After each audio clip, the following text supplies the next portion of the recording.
Hello गाईस, कसे आहात? आज आपण बनवणार आहोत मेथीच्या दशम्या. चला तर मग मेथीच्या दशम्या बनवण्यासाठी गव्हाचं पीठ घेतलेलं आहे, त्यामध्ये 1 वाटी बेसन पीठ टाकलेलं आहे आणि स्वच्छ धुवून बारीक कापलेली मेथीची भाजी टाकलेली आहे. त्याच्यामध्ये बारीक कापलेली कोथिंबीर आणि हिरवी मिरची आणि लसणचा ठेचा टाकलेला आहे. अजवाईन टाकलेलं आहे, थोडंसं जिरं, लाल मिरची आणि हळदी पावडर थोडंसं आणि थोडंसं धना जिरा पावडर, स्वादानुसार नमक टाकून चांगलं असं मिक्स करून घ्यायचं आहे आणि थोडं थोडं पाणी टाकून कणिक मळून घ्यायची आहे. बघू शकता अशा प्रकारे जसं आपण पोळ्यांचं पीठ मळतो तसंच भिंजायचं आहे बराबर. पाहू शकता किती छान असं मळून झालेलं आहे. त्याच्यामध्ये थोडं तेल टाकून चांगलं असं भिजून घ्यायचं आहे. चला तर मग आता बनवूया. ही बनवायला खूप सोपे आहे आणि खायला खूप चविष्ट लागते.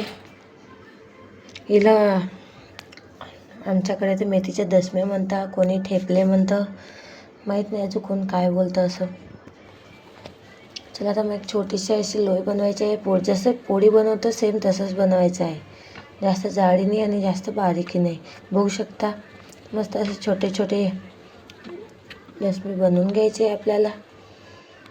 पाहू शकता बिलकुल असे, आणि तवा चांगलं असं शेकून घ्यायचं आहे.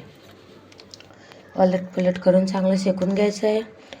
तेल लावून मस्त, पाहू शकता तुम्ही, तेल लावून चांगलं शेकून घेतलेलं आहे मी. हे खायला खूप छान लागतं आणि बनवायला खूप सोपे आहे, झटपट बनून जाते आणि हिवाळ्यामध्ये तर बनवायलाच पाहिजे. पाहू शकता किती मस्त झालेलं आहे. असे सगळे बनवून घेऊ. चला तर मग नक्की ट्राय करा. माझी रेसिपी आवडली असेल तर माझ्या चॅनलला लाईक, सबस्क्राईब करायला विसरू नका, जेणेकरून माझे अनेक व्हिडिओ तुमच्यापर्यंत पोहोचतील. पाहू शकता तुम्ही किती छान असे ते आपले थेपले बनवून तयार आहेत दशम्या. ही खायला खूप चविष्ट लागतात. नक्की ट्राय करा.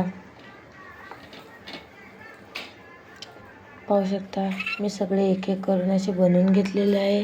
तुम्ही नक्की ट्राय करा. माझ्या चॅनलला नवीन असाल तर लाईक, सबस्क्राईब करायला विसरू नका. पाहू शकता किती नरम असे मस्त बनून तयार झालेले आहे आपले दशम्या. चला तर मग आता बनवूया चटणी. तर चटणीसाठी मी 5 ते 6 हिरव्या मिरच्या घेतलेल्या आहे. त्याच्यामध्ये थोडेसे लसण आणि फ्रेश धनिया टाकलेला आहे. अर्धी वाटी शेंगदाणे टाकलेले आहे आणि त्याच्यामध्ये थोडं पाणी टाकून चांगलं असं बारीक वाटण करून घ्यायचं आहे. ही चटणी खूप छान लागते. तुम्ही इडलीसोबत, आप्पेसोबत, पराठे, दशम्या कशासोबतही खाऊ शकता. खायला खूप छान लागते आणि बनवायला खूप सोपी आहे. एक वाटीमध्ये काढून घ्यायचं आहे. त्याच्यामध्ये स्वादानुसार नमक टाकायचं आहे. आता त्याला तडका देऊया. तडक्यामध्ये आपण थोडंसं जिरं, राई, जिरं, कढीपत्ता असं टाकून तडका देणार आहोत. चला तर मग आता चटणीमध्ये टाकूया. त्याच्यामध्ये थोडासा निंबू टाकून चांगलं असं मिक्स करून घेऊया. ही खायला खूप छान लागते. नक्की ट्राय करा. माझा व्हिडिओ आवडला असेल तर लाईक, सबस्क्राईब करायला विसरू नका. पाहू शकता किती छान अशी चटणी तयार झालेली आहे. या तर मग फ्रेंड्स खायला. Bye bye.